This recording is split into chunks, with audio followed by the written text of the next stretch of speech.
My dear students, good morning.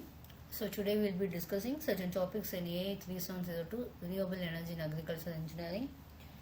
Myself Krishnavani from the Department of Agricultural Engineering. Just a minute. Okay. Now we'll be discussing certain topics regarding bioreactors, fermenters and all. Okay. So this topic is biological treatment of water. So this actually is an integral is very important because we know very well water scarcity is a major problem that is society is facing. So we have to treat the water which is not palatable, so which cannot be used directly by the human beings. Okay, so we have to treat them. So it is used for removing the contaminants and anything whatever it is left over from the primary treatment in the so this chemical treatment means it will be using of chemicals and all. Okay, biological means it will be using this biological treatment means it will be using microorganisms to degrade the wastewater contaminants. Okay, so it will be relying on bacteria, nematodes, and algae, fungi, and protozoa. So biological aerobic treatment means, so this is actually a biological process that takes place in the presence of oxygen. Okay, it's the most efficient one. So it will be used for removing 98% of organic contaminants. Okay, so there will be an effective breakdown of organic pollutants. So what we'll get is we'll get a cleaner water. Okay, so we have processes like activated sludge and trickling filters and everything else and all. So the activated sludge process is the most widely used biological waste treatment in the secondary stage and all.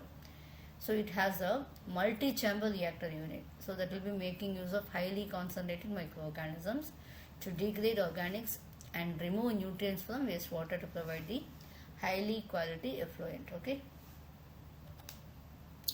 So this activated sludge process will involve the wastewater aeration in the presence of a microbial suspension, and you will have a solid liquid separation and all.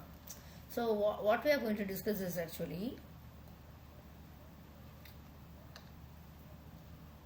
how this activated sludge process is going to function, and so what are the advantages and how we are going to do. Okay, so this is actually is about these microorganisms I told very well. Okay, so how it will be working means these microorganisms like bacteria, fungi, they will be growing in an aeration tank. Okay, so these microorganisms will be consuming the organic materials and all, and the dissolved oxygen, so breaking down into carbon dioxide, water, another one.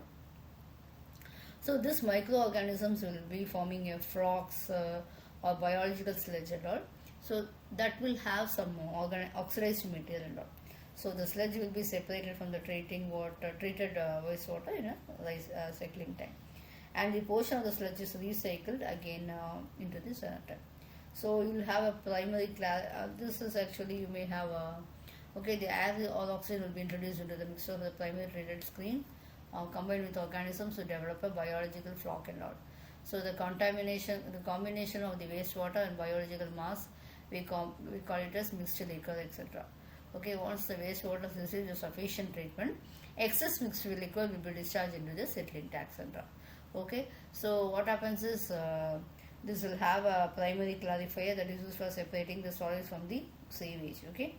So next one is a settling tank, and we will have a sludge recycling system.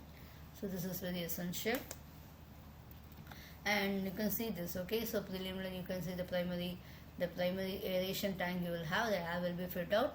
After this again it is being cleaned and it will be fed to the next cycle. So this will be an ongoing cycle process. Okay. So the part of the settled material, the sludge is returned to the head of the aeration, and again it will be using for that microorganisms will be used for the new wastewater treatment, etc. The fraction of the flock returning we call as return activated sludge, and excess sludge we call as surplus activated sludge or waste activated sludge, etc.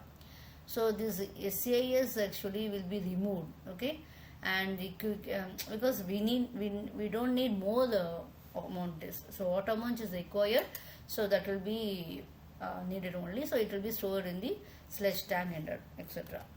So advantages is diverse, can be used for one household up to a huge plant, and it is used for oxidation and nitrification and biological phosphorus removal, solids and liquid separation, stabilization of sludge, and capable of removing 97% of suspended solids. Okay. Next one is the trickling filters. Okay, this is, we also call it as a percolating or sprinkling filters. Used for removing ammonia from the water after the primary treatment. Okay. Next one is biological anaerobic. So as the name implies, it is using the microorganisms, and this you won't use this water. You do in the absence of oxygen. Will be doing this. Okay. So that is called as an aerobic process, and the amount of sludge produced will be very large when compared with this aerobic, but it is a very slow process. Okay. Thank you.